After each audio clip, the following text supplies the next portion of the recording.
how's everyone doing today? Thank you for joining me in the podcast, The Ignorance of the Masses.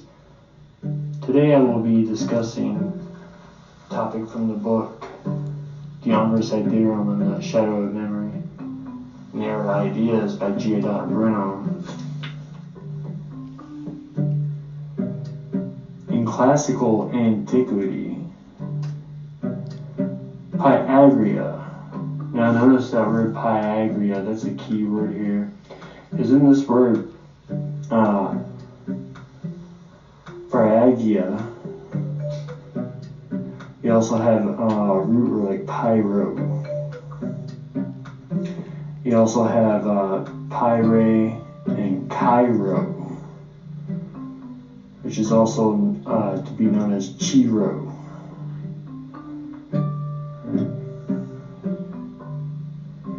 So Pyagia was a kingdom in the west, central part of Anatolia, in what is now Asian Turkey, centered on Sangarius. So that's another key word. Sangarius is also a word for sangre, which sangre is a word for blood. So you have the land of Pyagria located on the Sangris River, right? And the river, the holy river of blood is your blood, holy blood, everybody's the Christ. If you go through the process and make it into Pyagria, into the kingdom.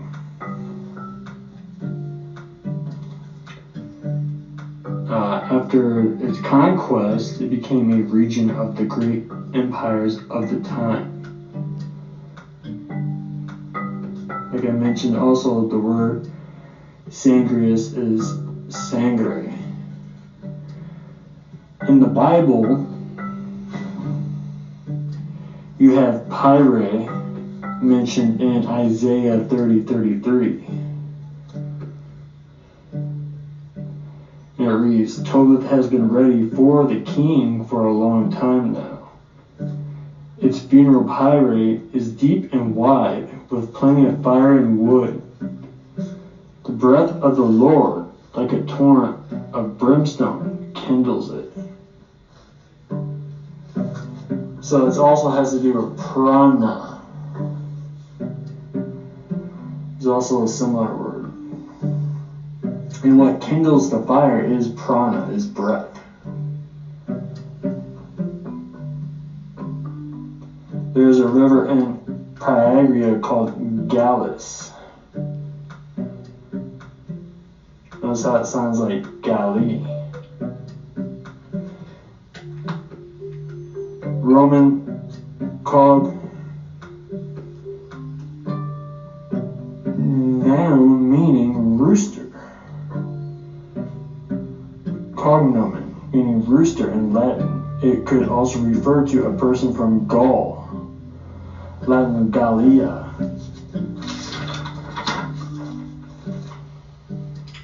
This was the name of a 7th century Irish saint, also a companion of Saint Columbus, who later became a hermit in Switzerland.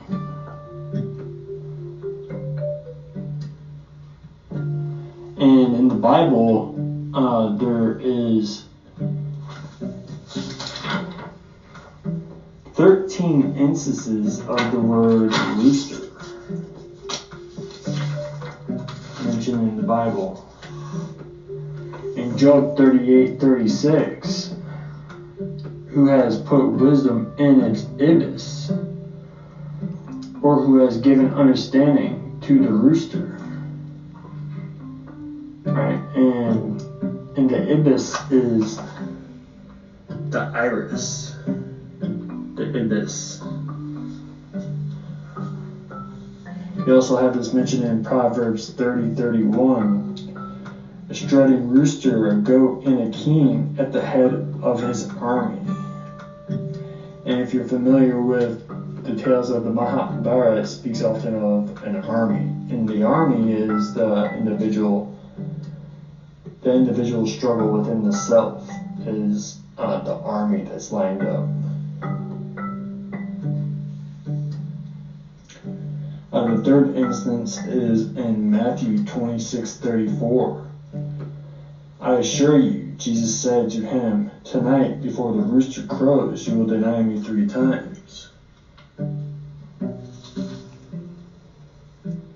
The fourth instance is in Matthew 26:74. Then he started to curse and to swear with an oath, I do not know the man. Immediately a rooster crowed. Fifth instance in Matthew 26:75. And Peter remembered the words Jesus had spoken before the rooster crowed, you will deny me 3 times. And he went outside and wept bitterly. The sixth instance in Mark 13:35. Therefore, be alert, since you don't know when the master of the house is coming, whether it is in the evening or at midnight, or at the crowing of the rooster, or in the early morning. Seventh instance in Mark 14:30. I assure you, Jesus said to him, today, this very night, before the rooster crows twice, you will deny me 3 times. The eighth instance in Mark 14:68. But he denied it, I don't know or understand what you're talking about. Then he went out to the entryway, and a rooster crowed. Ninth instance in Mark 14:72. Immediately a rooster crowed, and a second time, and Peter remembered when Jesus had spoken a word to him, before the rooster crows twice, you will deny me 3 times. When he thought about it, he began to weep. The 10th instance in Luke 22:34. I tell you, Peter, he said, the rooster will not crow today until you deny 3 times that you know me. The 11th instance in Luke 22:60. But Peter said, man, I don't know what you're talking about. While he was still speaking, a rooster crowed. 12. Luke 22:61. Then the Lord turned around and looked at Peter. So Peter remembered the word of the Lord, how he said to him, before the rooster crows today, you will deny me 3 times. Again in John 13:38, Jesus replied, will you lay down your life for me? I assure you, a rooster will not crow until you have denied me 3 times. John 18:27. Peter did deny it again. Immediately a rooster crowed.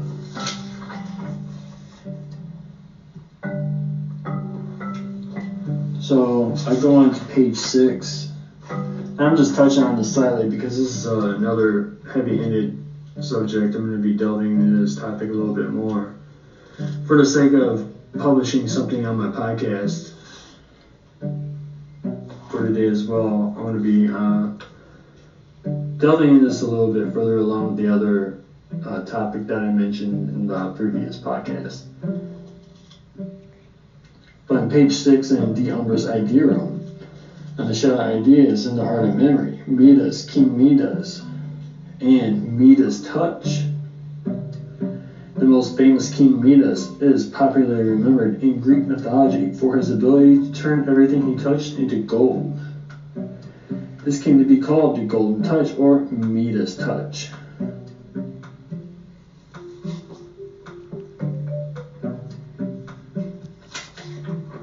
So that's it for now. I'm going to go ahead and end this podcast, and I'll be touching on this topic a little bit more in later podcasts. So thank you for listening today. I hope you learned something. I hope you enjoyed the podcast. Please be sure to check out possible donation routes to my PayPal, djatunahiho@gmail.com. That's d.j.ahtonowihiho, djatunahiho@gmail.com. Thank you so much.